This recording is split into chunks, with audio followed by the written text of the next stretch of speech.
Okay, I'm gonna show you how I just trim my fringe. Okay. I'm gonna do both panels at the same time. Okay, so I'm gonna line them up really nice. Now, it's important to remember when you are cutting your fringe that you can always go back and cut more off. If you make it too short, you're gonna have to deal with it or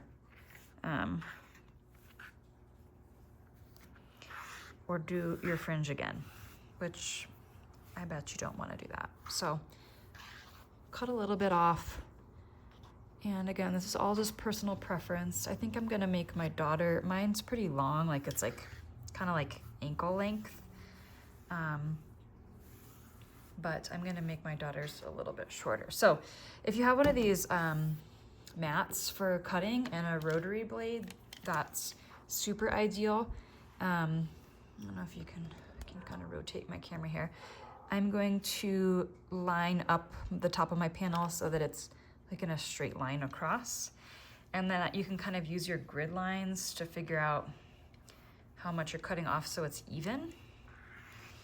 You want to just make sure that all of your fringes are kind of pulled down. You can do this with scissors. For me, it's a little easier with a rotary cutter. So I'm gonna start, see if I can show you this.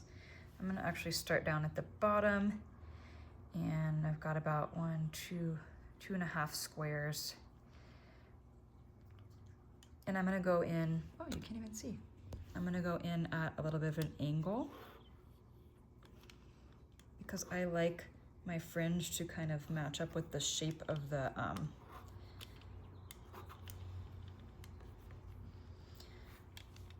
I want it to be in line with the shape of the panel. Okay, so I'm just gonna kind of go for it.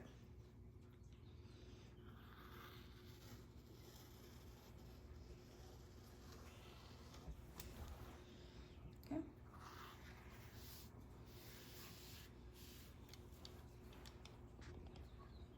Kind of see how I did that.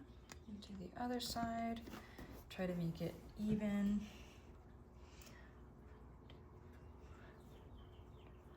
Okay, so I'm gonna go kind of like here. I feel like I have more control if I'm cutting, going with my blade going up, but maybe that's just me. Okay. See if it's even. You might put it on and decide you want to cut off more, or you might need to trim it up some places, but that's how we do it.